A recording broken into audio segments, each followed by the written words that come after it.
Hello everyone, this is Akash Akashkani and welcome to Samarpan technical school biology YouTube channel. તમે જોઈ રહ્યા છો ચેપ્ટર નંબર 6 સપુષ્પી વનસ્પતિની અંતઃસ્થ વિદ્યા. આપણે એમાં આજે ભણીશું લેક્ચર નંબર 9. લેક્ચર નંબર 8 સુધી આપણે દ્વિદળી અને એકદળી મૂળ તથા પ્રકાંડની આંતરિક રચનાની વાત કરી, એની આકૃતિ પણ દોરી અને સમજ્યા પણ. ઓકે, આજનો જે ક્વેશ્ચન છે એ છે દ્વિદળી પર્ણની આંતરિક રચના વર્ણવો. કેવા પર્ણની? દ્વિદળી.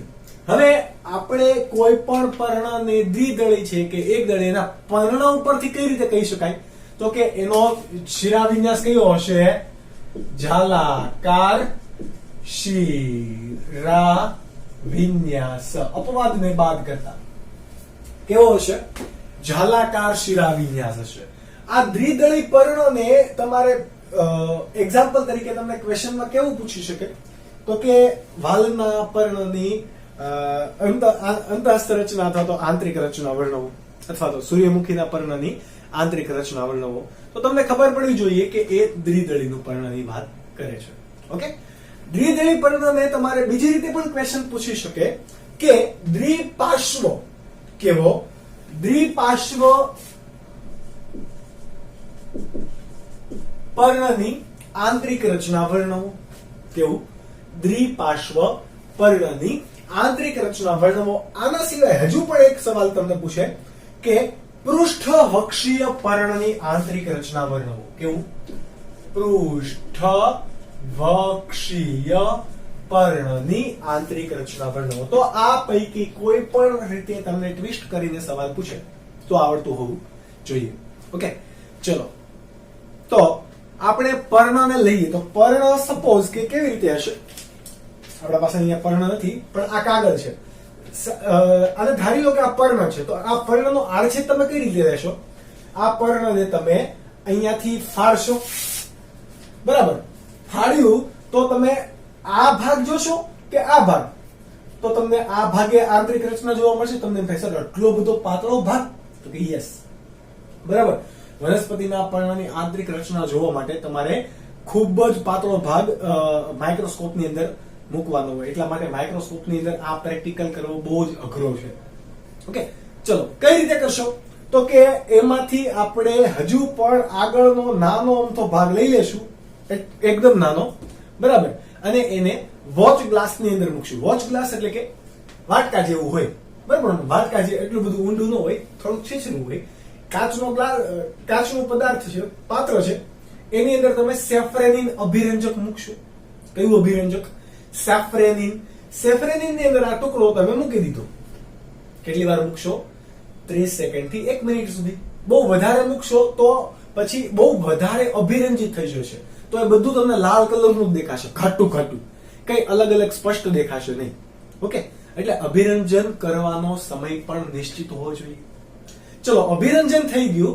હવે વધારાનું અભિરંજક છે એને એમાંથી દૂરી કરવું પડશે ને. તો બીજા વોચ ગ્લાસમાં તમે શું લીધું હશે? પાણી. એ પાણીમાં તમે ટુકડો મૂક્યો એટલે વધારાનું જે દ્રાવણ હતું સેફ્રેનિનનું એ દૂર થઈ જશે અને જે કોષ દિવાલ સાથે ચોંટી ગયું છે સેફ્રેનિનનું દ્રાવણ એ કલર આપશે લાલ. કેવો કલર? લાલ કલરનું તમને ત્યાં એ માઇક્રોસ્કોપની અંદર જોવા મળશે. પછી એ ટુકડાને પણ તમારે લઈને સ્લાઇડ ઉપર મૂકવાનો. સ્લાઇડ, કાચની સ્લાઇડ હોય, કાચની સ્લાઇડ પર મૂકી દો. એના ઉપર પાણીનું એક ટીપું મૂકવાનું. કેમ? તો કે પાણી એ કોષોની અંદર પ્રવેશે તો એ કોષો ફૂલાયેલા દેખાશે. ઓકે, પાણીનું ટીપું મૂકી દીધું. અથવા તો તમે ગ્લિસરીનનું ટીપું પણ મૂકી શકો. શા માટે ગ્લિસરીનનું ટીપું? તો કે કોઈ બહારથી હવા અંદર આવ જાવ કરી શકે નહીં. ઓકે, એની ઉપર એક નાનો અમથો કાચ આવે, બરાબર. સ્લાઇડની ઉપર પણ કોઈ પદાર્થને આપણે અવલોકન કરવું હોય તો એના પર મૂકવા માટે પણ નાનો અમથો ચોરસ ગ્લાસ આવે, બરાબર. એ ગ્લાસને તમે મૂકી દીધો. ગ્લાસ એટલે કે કાચ આવે, બરાબર.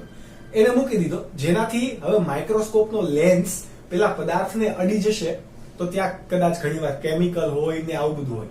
હવે એક માઇક્રોસ્કોપ 15,000 17,000 નું આવે તો આ લેન્સ જો એને અડી જાય તો માઇક્રોસ્કોપ ફેલ થઈ જાય, બરાબર. એટલા માટે એ સુરક્ષિત રાખશે. એટલા આ પ્રક્રિયા આપણે જો કરી લઈએ, આ બધી પ્રક્રિયા તમે કરશો લેબની અંદર, પણ આપણને ખબર તો હોવી જોઈએ કે આ ભાઈ જોઈ કઈ રીતે શકાશે, કઈ રીતે આંતરિક વિદ્યાનો અભ્યાસ થશે. ઓકે, તો આ પ્રક્રિયા આપણે લેબની અંદર કરીએ, પછી માઇક્રોસ્કોપને સેટ કરીને આપણે જોઈએ તો કેવી રચના દેખાય, તો કે આવી રચના દેખાય. બરાબર, એ સમજાવવા માટે હું તમને ક્યારનો આટલું બધી મહેનત કરાવતો હતો. ઓકે, ચલો સપોઝ કે આ દ્વિદળી પર્ણ છે. બરાબર, એમાં શિરા વિન્યાસ કેવો હશે? જાલાકાર શિરા વિન્યાસ. એમાં વચ્ચેની જે શિરા હશે એ કેવી હશે? સૌથી જાડી અને મોટી. કેવી? સૌથી જાડી અને મોટી. ત્યારબાદની શિરાઓ એનાથી થોડી પતલી, એની અંદરથી નીકળતી શિરાઓ એનાથી પણ પતલી. કે નહીં? આવું ઝાડું રચે ને, કે ના રચે? એમાંથી આપણે સપોઝ કે આટલો ભાગ ઝૂમ કરીએ છીએ. બરાબર, કેટલો? આટલો તો ભાગ. તો એ કેવો દેખાશે? અહીંયા ઝૂમ કરીએ તો શું કરીએ? તો ઝૂમ. તો આ ભાગને આપણે આમ વચ્ચે જોઈએ એટલે વચ્ચે એક જુઓ મધ્ય શિરા છે. મધ્ય શિરા જે ભાગે છે એ ભાગેથી આપણે થોડુંક આમ ફૂલેલું આવરણ દેખાડીશું. શું દેખાડીશું? ફૂલેલું આવરણ. થોડુંક આપણે સાઈડમાં દોરીએ. કેમ? તો કે લખાણ પણ કરવાનું ને. બરાબર, આવું. એવી રીતે નીચેનો ભાગ પણ હશે. કેવો? તો કે આવું. સમજ પડી ગઈ? આ ભાગ એ શિરા વાળો હશે એટલા માટે વચ્ચેથી ભાગ ફૂલેલો છે. આ બાકી આમ સપાટ હશે, પછી જ્યાં બીજી શિરા આવે તો ત્યાં થોડોક ભાગ ફૂલેલો દેખાશે. સમજ પડી? ચલો, આ બે શું છે? તો કે અધિસ્તર. શું છે? અધિસ્તર. તો અધિસ્તરના કોષો આપણે ખબર છે કેવા હોય? ચપટા અને લાંબા, એકબીજાથી ગાઢ રીતે જોડાયેલા. કેવી રીતે જોડાયેલા? ગાઢ રીતે. એવી રીતે અંદરની બાજુએ પણ. હવે તમને એમ થાય કે સર એ તમે બે અધિસ્તર કેમ દોર્યા? તો ભાઈ આ આડછેદ છે ને પર્ણ હોય કે વનસ્પતિનો કોઈ પણ ભાગ હોય એની બધી સપાટી કોના વડે ઘેરાયેલી હશે? અધિસ્તર વડે જ. કોના વડે? અધિસ્તર વડે જ ઘેરાયેલી હોય. તો આ બે તમે શું બનાવી દીધા? અધિસ્તર. ત્યારબાદ આપણે એવું વાત કરેલું કે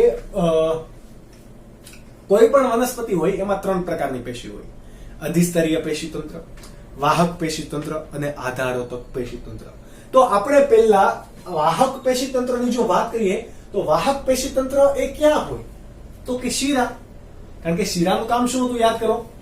વનસ્પતિના પર્ણમાં દરેક કોષો સુધી પાણી પહોંચાડવાનું અને વનસ્પતિના પર્ણએ કરેલ પ્રકાશ સંશ્લેષણ દ્વારા દરેક કોષોમાંથી ખોરાક એકત્રિત કરીને જ્યાં જરૂર હોય ત્યાં મોકલવાનું. આવું કામ કોનું હતું? શિરાનું. તો હવે જાલાકાર શિરા વિન્યાસ જે વનસ્પતિમાં હોય એટલે કે દ્વિદળી, એમાં જુઓ શિરાની જાડાઈમાં પણ શું જોવા મળે? વિવિધતા જોવા મળે કે ના જોવા મળે? તો જે શિરા જાડી એની અંદર વાહિપુલનું કદ કેવું હશે? મોટું. ફરીથી, જે શિરા જાડી એની અંદર વાહિપુલનું કદ કેવું હશે? મોટું. બરાબર. તો આપણે અહીંયા એક પેલા વાહિપુલ દોરીએ. કેવું? વાહિપુલ. ચલો, વાહિપુલ હશે એ કોના વડે ઘેરાયેલું હશે? તો કે મૃદુતકીય પુલ કંચુક વડે. કોના વડે? મૃદુતકીય પુલ કંચુક. હું આપણે અહીંયા એક વાહિપુલ દોરું છું. આમાં અંતઃસ્તર ને એવું તમે કઈ કહી શકો નહીં. બરાબર. આ કોણ છે? સોરી, મૃદુતકીય પુલ કંચુક. આપણે અત્યાર સુધી એકદળી પ્રકાંડમાં દ્રઢોતકીય પુલ કંચુક ભણી ગયેલા. આ કેવા છે? મૃદુતકીય પુલ કંચુકના આવરણ વડે ઘેરાયેલું વાહિપુલ. પુલ કંચુક એટલે કે ગાઢ રીતે જોડાયેલા નાના નાના કોષોનું બનેલું હોય. બરાબર. હવે કદાચ તમારે આ બધા કોષોને ગોળ દેખાડવા છે તો હું અહીંયાથી થોડીક ચીટિંગ કરી નાખું, એટલે કે આ આવરણ તોડી નાખું, એટલે બધા કોષો હમણાં જો ગોળ દેખાશે. કઈ રીતે? તો કે એને પણ આપણે ગોળ દોરવા પડે. એનો મતલબ કે તમારે પણ અહીંયા કોષો કેવા દોરવાના છે? ગોળ. કેવા? ગોળ. કારણ કે મૃદુ કોષો કેવા હોય? સમવ્યાસી, ગોળાકાર, ઘણીવાર અંડાકાર અને આંતરકોશી અવકાશ. પરંતુ આ તો પુલ કંચુકના કોષ છે તો આમાં આંતરકોશી અવકાશ હોય નહીં. કારણ કે પુલકંચુક તો જ કહેવાશે કે જો કોષો ગાઢ રીતે એકબીજા સાથે જોડાયેલા હોય. આ મૃદુતકીય પુલકંચુક છે. તમે રાખડી જેવું બનાવી લીધું. ઓકે, ચલો હવે શું કરશો તો કે એની અંદર તમે જલવાહકના ઘટકો દોરશો. કોના? જલવાહકના. ચલો જલવાહકના ઘટકોને પણ હું બ્લેક કલર થી દેખાડી દઉં. આવી રીતે એમાં શું આવેલા હશે? જલવાહકના ઘટકો. આદિદારુ, અનુદારુ, બધું જ. બરાબર. આ બધા શું છે? જલવાહકના ઘટકો. ઓકે, એકદમ પાતળી સપાટી હશે એટલા માટે અહીંયા જલવાહક આમ છૂટી છૂટી થોડીક તમને જોવા મળશે. ત્યારબાદ અન્નવાહકના ઘટકો ક્યાં છે? જુઓ, આ જલવાહકના ઘટકો આ ઉપરની તરફ છે. આ કઈ સાઈડ છે? ઉપરની સાઈડ. આ નીચેની સાઈડ છે. તો જલવાહકના ઘટકો સામાન્ય રીતે વનસ્પતિમાં ક્યાં જોવા મળશે? ઉપરની સાઈડ જોવા મળશે. જ્યારે અન્નવાહકના ઘટકો કઈ સાઈડ જોવા મળશે? આ અન્નવાહકના ઘટકો હું અહીંયા દોરી દઉં તો એ નીચેની સાઈડ જોવા મળશે. આ કયા છે? અન્નવાહકના ઘટકો. તમે આવું નહીં દોરતા, પરંતુ ત્યાં તમારે કોષો જ દોરવાના છે. આ તમને સમજાઈ જાય. અને આપણા પાસે બે જ માર્કર છે એટલે તમે આકૃતિની અંદર પણ ડિફરન્શિએટ કરી શકો. એના માટે આપણે આવી રીતે થોડું અલગ ચિત્ર, ભાત ચિત્ર દર્શાવી દઈએ કે જેનાથી તમે સમજી શકો. આ અન્નવાહકના ઘટકો છે, બીજા જલવાહકના ઘટકો છે. ઓલરાઈટ. હવે આ તો થઈ ગયું વાહિપુલ. જો વાહિપુલ કેવા પ્રકારનું અહીંયા બન્યું? તમારી અંદર સોરી એટલે કે અહીંયા જલવાહક છે, અન્નવાહક છે, બંને સાથે જોડાયેલા છે કે નથી? તો કે યસ. તો આ વાહિપુલ કેવું હશે? સહસ્થ પ્રકારનું. કેવું? સહસ્થ પ્રકારનું. એક પાર્શ્વસ્થ છે કે દ્વિપાર્શ્વસ્થ? જલવાહકની એક બાજુએ જ અન્નવાહક આવેલ છે એટલે એક પાર્શ્વસ્થ. જો બંને બાજુએ અન્નવાહક કે અન્નવાહકની બંને બાજુએ જલવાહક હોય તો એને શું કહેવાય? દ્વિપાર્શ્વસ્થ. ઓકે, પણ અહીંયા એવું કઈ છે નહીં. અહીંયા વાહક પેશી છે કે? તો કે નહીં. વાહક પેશી પર્ણમાં છે. સોરી, વાહક નહીં પરંતુ એધા પેશી છે, વર્ધનશીલ પેશી. તો કે નથી. તો આ અવર્ધમાન પ્રકારનું વાહિપુલ થયું. કેવું? અવર્ધમાન પ્રકારનું વાહિપુલ. ત્યારબાદ આપણે ભણી ગયા હતા કે અધિસ્તરીય પેશી તંત્ર, વાહક પેશી તંત્ર અને આધારોતક પેશી તંત્ર. તો આધારોતક પેશી તંત્ર આપણે કોને કીધેલું? તો કે પર્ણોની અંદર અધિસ્તર અને વાહક પેશી સિવાયના ભાગને શું કહેવાય? આધારોતક પેશી તંત્ર. પરંતુ પર્ણમાં એને મધ્ય પર્ણ પેશી એવું નામ અપાશે. કેવું? મધ્ય પર્ણ પેશી એવું નામ અપાશે. આ મધ્ય પર્ણ પેશી જો દ્વિદળી વનસ્પતિની હશે તો એમાં બે પ્રકારની બનેલી હશે. કેટલા પ્રકારની? બે પ્રકારની. ચલો, કયા કેવા? તો કે ઉપરની બાજુએ જે હશે ને એ આવા લંબચોરસ કોષો હશે. કેવા? આવા લંબચોરસ કોષોની બનેલી છે. જો બધા લંબચોરસ કોષો કેવા? એકબીજાની ગાઢ રીતે એકબીજાની સાથે જોડાયેલા છે કે નથી જોડાયેલા? આ જે લંબચોરસ કયા કોષો હશે? કોઈને ખ્યાલ છે? આપણે એવું કીધું હતું કે મધ્ય પર્ણ પેશી હોય એટલે એ આધાર પેશી તંત્ર જેવું જ.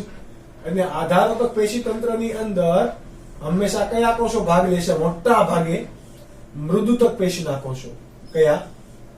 મૃદુતક પેશીના કોષો. તો આ લંબચોરસ ભલે રહ્યા પરંતુ છે કયા કોષો? મૃદુતક કોષો જ. કેવા?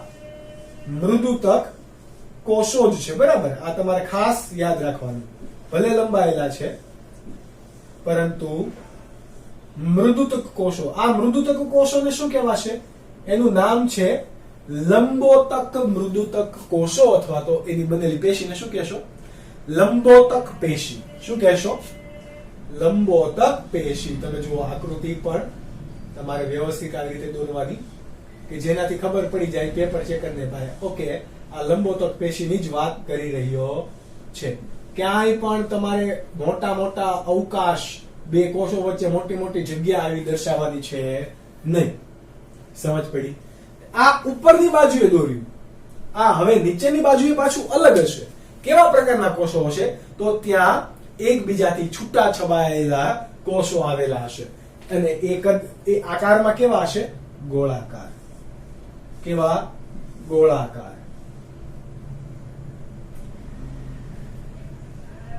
એકબીજાથી કેવા હશે? છૂટા છવાયા. પણ આવેલા તો હશે ઘણી માત્રાની અંદર. સમજ પડી? એટલે મધ્યપર્ણ પેશીની અંદર કેટલા પ્રકારના, તમને એમ પૂછે કેટલા પ્રકારના કોષો જોવા મળે સૂર્યમુખીના પર્ણમાં, તો તમને સૂર્યમુખીનું કે વાલનું કે ચણાનું કે તો તમને ખબર પડી જવી જોઈએ કે આપણને ભાઈ કયો સવાલ પૂછે છે. તો કે દ્વિદળીના પર્ણ વિશે પૂછે છે. વાત દ્વિદળીના પર્ણની છે અહીંયા. ઓકે,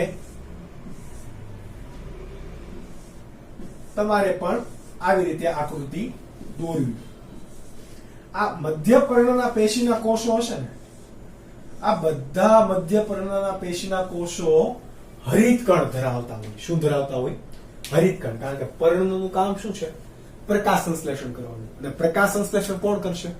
હરિતકણ. તો આ હરિતકણ એ કોષ છે કે કોષની અંગિકા? કોષ નથી, એ હરિતકણ કોષની અંગિકા છે. એટલે કે કોષની અંદર આવેલો ભાગ, કોષનું પણ કોઈક અંગ, એને શું કહેવાય? અંગિકા. તો હરિતકણ એ આ મૃદુતક પેશીના બનેલા કોષોની અંદર આવેલા હશે. હવે અહીંયા તમારી વચ્ચે જે જગ્યા રહી છે એ જગ્યાને આ જે ભાગ હશે ને અહીંયા મૃદુતક પેશીના કોષો પરંતુ ગાઢ રીતે જોડાયેલા હશે. અહીંયા અને અહીંયા બંને જગ્યાએ આવી રીતે હું એને દર્શાવી દઉં. જે ભાગે આપણે કહી શકાય કે જે ભાગે વાહિપુલ છે ને એની ઉપર અને નીચેની બાજુએ આવી થોડીક એમાં રચનામાં વિવિધતા જોવા મળશે. શું જોવા મળશે? વિવિધતા. અહીંયા પણ જુઓ કોષો કેવા હશે? ગાઢ રીતે જોડાયેલા. સમજ પડી?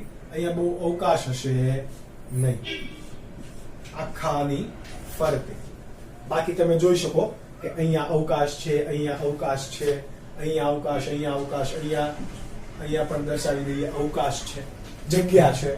પરંતુ આ બે ભાગે આવું હશે નહીં. કેમ નહીં હોય? તો એનું એક રીઝન પણ આપી દઉં કે પર્ણની અંદર, પર્ણની સપાટી ઉપર શું આવેલા હોય? વાયુ રંધ્ર આવેલા હોય. હવે આ દ્વિદળી પર્ણ છે. કોણ? દ્વિદળી પર્ણ. તો દ્વિદળી પર્ણની અંદર આ ઉપરની બાજુનું અધિસ્તર, એને શું કહેવાય? ઉપરી અધિસ્તર. એમાં વાયુરંધ્રની સંખ્યા કેવી હશે? ઓછી હશે. કેવી હોય? ઓછી. હું અહીંયા ડાયાગ્રામમાં દોરી દઉં. અહીંયા મેં એક જ વાયુરંધ્ર બતાવું છું, બરાબર? જ્યારે દ્વિદળી પર્ણની અંદર, કોની અંદર?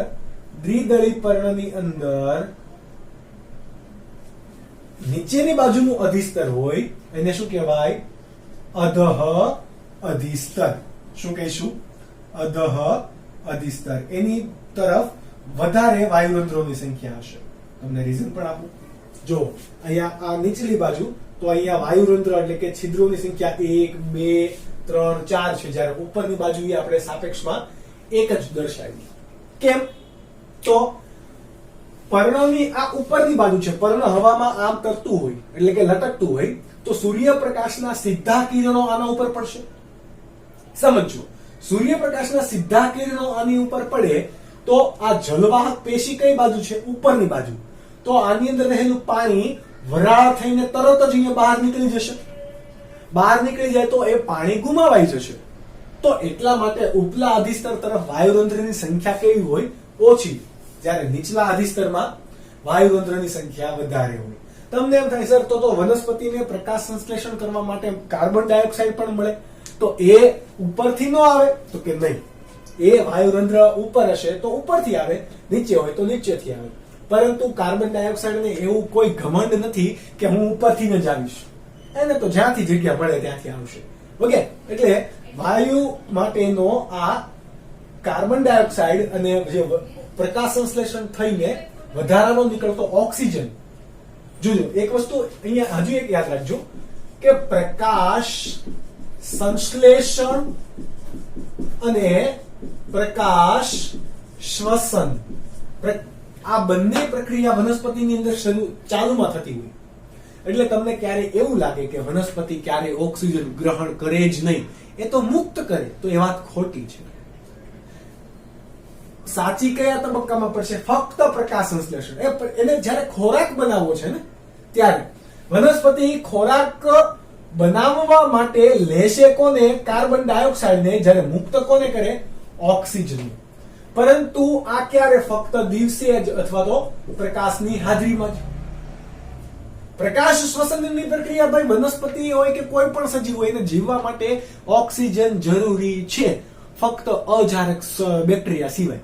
અજારક બેક્ટેરિયાને ક્યારેય ઓક્સિજનની જરૂર પડે નહીં, એટલે તમે અજારક કીધું. પરંતુ આ તો બધા જારક પ્રકારના છે. તો આ કોઈ પણ સજીવ હોય, વનસ્પતિ હોય કે પછી આપણે હોય, બધા જ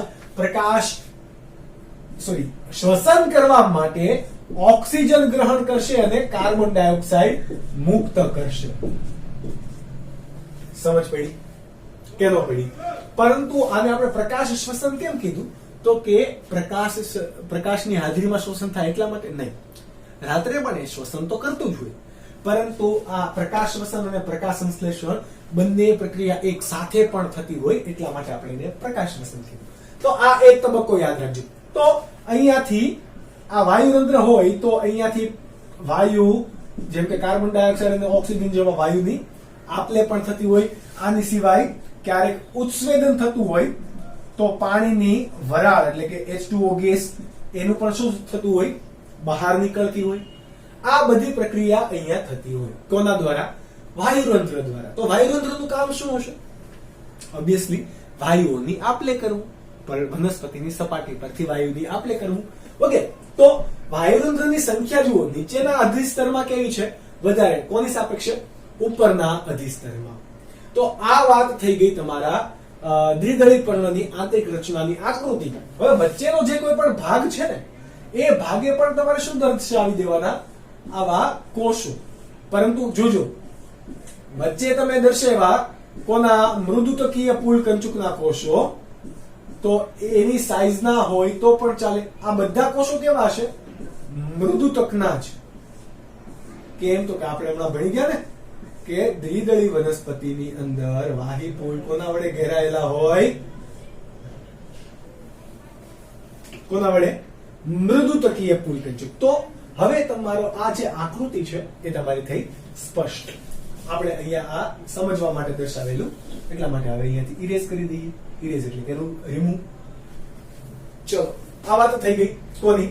અહીંયા તમે શું લખશો નીચે? દ્વિદળી વનસ્પતિની આંતરિક રચના, દ્વિદળી વનસ્પતિના પર્ણની આંતરિક રચના અથવા તો દ્વિદળી પર્ણની આંતરિક રચના, જે કોઈ પણ તમને ફાવે એ. ચલો, સૌથી પહેલા હવે આપણે ભણવાની શરૂઆત કરીએ. આ તમારી હતી ફક્ત સમજણ. કઈ રીતે તમે લખશો? તો લખશો કે દ્વિદળી પર્ણની આડછેદ લેતા તમે એની અંદર ટોટલ 3 સ્પષ્ટ વિસ્તાર જોઈ શકો. કયા કયા 3 સ્પષ્ટ વિસ્તાર જોઈ શકાય? તો કે અધિસ્તરીય પેશીતંત્ર જોઈ શકાશે. કયું? અધિસ્તરીય પેશીતંત્ર. વાહક પેશીતંત્ર જોઈ શકાશે અને આધારોતક પેશીતંત્ર જોઈ શકાશે. 3 મુખ્ય જોઈ શકાય. એમાં સૌથી પહેલા વાત કરીએ આપણે અધિસ્તરીય પેશીતંત્રની. તો પર્ણની અંદર બે અધિસ્તરો આવેલા હોય. કેટલા? 2 અધિસ્તર આવેલા હશે. આ બંને અધિસ્તર ને કઈ કઈ રીતે નામકરણ અપાશે? તો આપણે અહીંયા દર્શાવીએ કે આ છે એને શું કહેવાય છે? ઉપરી અધિસ્તર. જ્યારે આ સ્તરને શું કહેવાશે? અધઃ અધિસ્તર. કેવું? ઉપરી અધિસ્તર અને અધઃ અધિસ્તર. ઉપરી અધિસ્તરને બીજું એક નામ આપેલું છે અભ્યક્ષીય અધિસ્તર. કેવું? અભ્યક્ષીય અધિસ્તર. જોજો, એનું ઉપનામ છે, એટલે બીજા નામે પણ તમને ક્યારે નીટમાં સવાલ પૂછે તો પણ આવડતું હોવું જોઈએ. બરાબર. બીજી વાત કરીએ આપણે અધઃ અધિસ્તરની. તો અધઃ અધિસ્તરને શું કહેવાશે? ઉપરી અધિસ્તરને અભ્યક્ષીય કીધું. અધઃ અધિસ્તરને શું કહેવાશે? એનાથી વિરુદ્ધ અપાક્ષીય અધિસ્તર. થઈ ગયું? ચલો, આ ઉપરી અધિસ્તર અને અધઃ અધિસ્તર એને ફરતે શું ધરાવે? તો કે પાતળું ક્યુટિકલનું આવરણ. પરંતુ જે ભાગે વાયુરંધ્ર છે એ ભાગે ક્યુટિકલનું આવરણ આવેલું હશે નહીં. સમજ પડી? કેમ તો કે જો ક્યુટિકલ નું આવરણ ત્યાં આવી ગયું હોય તો વાયુની આપલે કેમ થાય? સમજ પડી? આ શું છે? ક્યુટિકલ નું આવરણ. તો આપણે અહીંયા દર્શાવીએ નામકરણ. શું આવેલું છે? ક્યુટિકલ નું આવરણ કે જે અધિસ્તરને પણ રક્ષણ આપે. ક્યુટિકલ નું મુખ્ય કામ શું હશે? તો કે પાણીનો વ્યય અટકાવવો અથવા તો બિંદુ સ્વેદન અથવા બાષ્પોત્સર્જન. પાણીનો વ્યય વનસ્પતિમાં કઈ કઈ રીતે થાય? તો કે જો પ્રકાશની હાજરીમાં બાષ્પીભવન થતું હોય વનસ્પતિનું તો એ પ્રક્રિયાને શું કહેવાશે? બાષ્પોત્સર્જન. અને સવારમાં પાણી મૂળની અંદરથી પાણી આવે છે, બરાબર, પરંતુ ગુમાવાતું નથી, તડકો છે નહીં, તો એવા સમયે આની ઉપર પર્ણની સપાટી ઉપર એક ટીપું બાજી જશે બિંદુ સ્વરૂપે. તો એ પ્રકારે જો ઉત્સવેદન થાય છે તો એને શું કહેવાય? બિંદુત્સ્વેદન. ઉત્સવેદન કોને કહેવાય? બહાર નીકળવું. પાણીનું બહાર નીકળવાની પ્રક્રિયાને શું કહેવાય? વાયુ સ્વરૂપે નીકળવાની પ્રક્રિયાને ઉત્સવેદન. ઓકે, તો આ ક્યુટિકલ નું આવરણ થઈ ગયું. હવે વાત કોની કરીએ? મધ્ય પર્ણપેશીની. કોનો? મધ્ય પર્ણપેશી. એ પહેલા ઉપરી અધિસ્તરની અંદર ખાસિયત એ છે કે દ્વિદળી વનસ્પતિના ઉપરી અધિસ્તરની અંદર વાયુ રંધ્રની સંખ્યા કેવી હશે? ઓછી. કેવી? વાયુ રંધ્રની સંખ્યા ઓછી. જ્યારે અધઃ અધિસ્તરમાં વાયુ રંધ્રની સંખ્યા કેવી હશે? વધારે. અને આપણે એનું કારણ પણ આપી દીધું, રાઈટ? ત્યારબાદ વાત કરીએ મધ્ય પર્ણપેશી એટલે કે વચ્ચેની આધારોતક પેશી તંત્ર. આધારોતક પેશી તંત્રને વનસ્પતિની બાબતમાં, વનસ્પતિના પર્ણની બાબતમાં મધ્ય પર્ણપેશી કહેવાશે. કેવી? મધ્ય પર્ણપેશી. આ મધ્ય પર્ણપેશી બે પ્રકારના કોષોની બનેલી હોય. ઉપલી એટલે કે ઉપરી અધિસ્તર તરફ આવેલ મધ્ય પર્ણપેશી એ લંબોતક મૃદુતક પેશીની બનેલી હશે. શાની? લંબોતક અને ગાઢ રીતે જોડાયેલા છે કે નથી? તો કે યસ, એને શું કહેવાશે? મૃદુતકીય લંબોતક. શું કહેવાય? મૃદુતકીય લંબોતક. અને અધઃ અધિસ્તર તરફ આવેલી મધ્ય પર્ણપેશીને શું કહેવાશે? મૃદુતકીય શિથિલોતક. શું કહેવાશે? મૃદુતકીય શિથિલોતક. આ શિથિલ એટલે શું? શિથિલ એટલે કે છૂટું છવાયું. શું? છૂટું છવાયું. ઓકે, મૃદુતકીય લંબોતક અને શિથિલોતક બંને એની અંદર શું ધરાવે છે? હરિતકણો ધરાવે કે જે પ્રકાશ સંશ્લેષણની પ્રક્રિયા કરવા માટે જવાબદાર હશે. શું? હરિતકણ ધરાવે કે જે પ્રકાશ સંશ્લેષણની પ્રક્રિયા કરવા માટે જવાબદાર હોય. આ લંબોતક પેશીની અંદર ક્યાંય પણ અવકાશ કે વાત કોટરો જોવા મળતા નથી. જ્યારે શિથિલોતક પેશી છે તો શિથિલોતક પેશીની અંદર તમે અહીંયા જુઓ, અહીંયા શું જોવા મળ્યું? વાત કોટર. એટલે કે અહીંયા કોષોની ગોઠવણી કેવી છે? છૂટી છવાઈ. એટલે કે વાયુ અંદર આવશે તો અહીંયાથી એ આમ જશે, બરાબર. એટલે કે વનસ્પતિના પર્ણના દરેક કોષોને વાયુ પૂરું પાડવા માટે વાત કોટરો કયા સ્તરમાં આવેલા હોય? મૃદુતકીય શિથિલોતકની અંદર. આ મધ્ય પર્ણપેશી કેવી? મધ્ય પર્ણપેશી બંને અધિસ્તર તરફ અલગ અલગ પ્રકારની છે. એટલા માટે આને કેવા પ્રકારની પેશી કહેવાય? દ્વિપાર્શ્વ આધારોતક. એટલા માટે આપણે કીધું હતું કે કેવું પર્ણ? દ્વિપાર્શ્વ પર્ણ પૂછે તો પણ કેવું તમારે? શા માટે દ્વિપાર્શ્વ કીધું? તો કે મધ્ય પર્ણપેશી બંને અધિસ્તર તરફ અલગ અલગ પ્રકારના કોષોનું અને અલગ અલગ પ્રકારની ગોઠવણી ધરાવે છે. એટલા માટે એને શું કીધું? દ્વિપાર્શ્વ. અહીંયા દ્વિદળી છે એટલે દ્વિપાર્શ્વ કીધું એવું નહીં. તમારે નીટની અંદર જો વિધાન કારણ પ્રકારના સવાલ પૂછે તો પણ તમને ખબર પડતી હોવી જોઈએ. ઓલરાઈટ, ચલો તમને હજુ પણ બીજું પૂછ્યું કે લંબોતક પેશીના કોષો કેવા હશે? લંબચોરસ આકારના. જ્યારે શિથિલોતક પેશીના અંડાકાર, ગોળાકાર અને આંતરકોષીય અવકાશ અથવા તો વાત કોટરયુક્ત કોષો હશે. બંને કોષો શું ધરાવે? હરિતકણ કે જે પ્રકાશની હાજરીમાં શું કરશે? પ્રકાશ સંશ્લેષણ માટે જવાબદાર હશે. ત્યારબાદ આપણે વાત કરીએ કોની? મેઇન ટોપિક, વાહક પેશી તંત્ર. કોની? વાહક પેશી તંત્ર. આ વાહક પેશી તંત્ર ક્યાં આવેલા હોય? તો કે શિરાની અંદર. ક્યાં આવેલા હોય? શિરાની અંદર. એટલે આપણે અહીંયા લખીએ કે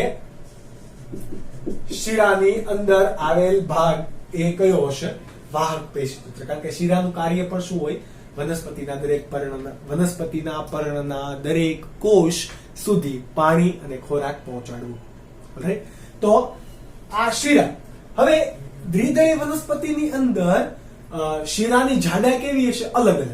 વચ્ચેની શિરા છે એટલે કે મધ્ય શિરા છે એ સૌથી જાડી, એમાંથી નીકળતી શિરા એનાથી પાતળી, એની અંદરથી નીકળતી શિરા એનાથી પાતળી. એવી રીતે ધીરે ધીરે જેમ વિભાજન થતું જાય છે એમ શિરાની જાડાઈ કેવી થતી જાય છે? બદલાતી જાય છે. ઓકે, તો આ બરાબર શિરા જાડી તો વાહીપુલ મોટા, જો શિરા નાની તો વાહીપુલ નાના. બરાબર? એટલે વાહીપુલના કદનો આધાર કોના પર રહેલો છે? શિરાની જાડાઈ પર. વાહીપુલના કદનો આધાર કોના પર રહેલો છે? શિરાની જાડાઈ ઉપર. ત્યારબાદ આપણે વાત કરી કે વાહીપુલ એ કોના વડે ઘેરાયેલું છે? તો કે જાડી દિવાલ વાળા મૃદુતકીય પુલ કંચુકના સ્તરોથી. એટલે કે આ ભાગ અહીંયા આપણે દર્શાવી, નામકરણ અહીંયા કરીએ. આ બ્લેક કલર થી તમે જે રીંગ અહીંયા તમને દેખાય છે એ અને આની વચ્ચે આવેલા કોષો એ કયા છે? મૃદુતકીય પુલ કંચુકના કોષો. એટલે વાહીપુલ એના વડે ઘેરાયેલ છે. વાહક પેશી ગાઢ રીતે જોડાયેલા જાડી દિવાલ ધરાવતા મૃદુતકીય પુલ કંચુક વડે ઘેરાયેલા છે.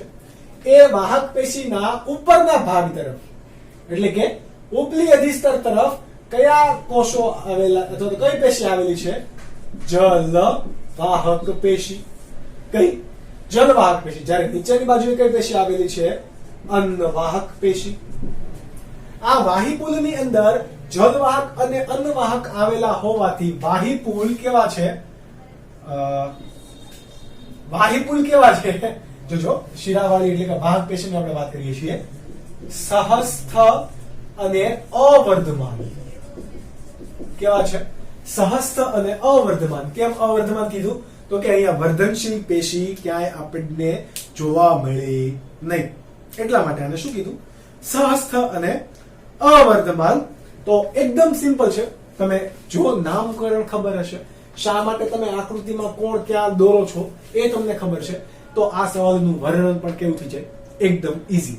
આપણે સ્ક્રીનશોટ આપીશું, એની અંદર થોડુંક એનસીઆરટી ટોપિક સિવાયનું બહારનું પણ હશે. કેમ? તો કે મટીરીયલ છે, એનસીઆરટી ચોપડીનું નથી. ઓકે, તો એની અંદર થોડુંક બહારનું પણ હશે. એ નીટમાં ઓબ્વિયસલી આપણે આવડશું, પણ અત્યારે ભણવા માટે આપણે એનસીઆરટી ઉપર ફોકસ વધારે કરીએ, કારણ કે આમાંથી તમને ક્વેશ્ચન પૂછી શકશે. ઓકે, તો મળીશું નેક્સ્ટ લેક્ચરની અંદર. આ દ્વિદળી પર્ણ હતો, તો હવે ભણીશું એકદળી પર્ણની આંતરિક રચના. ત્યાં સુધી તમે આકૃતિ ડ્રો કરો, નામકરણ કરો, યાદ રાખવાની કોશિશ કરો, મહેનત કરો, વાંચતા રહો. મળીશું ફરીથી. ત્યાં સુધી bye bye and take care.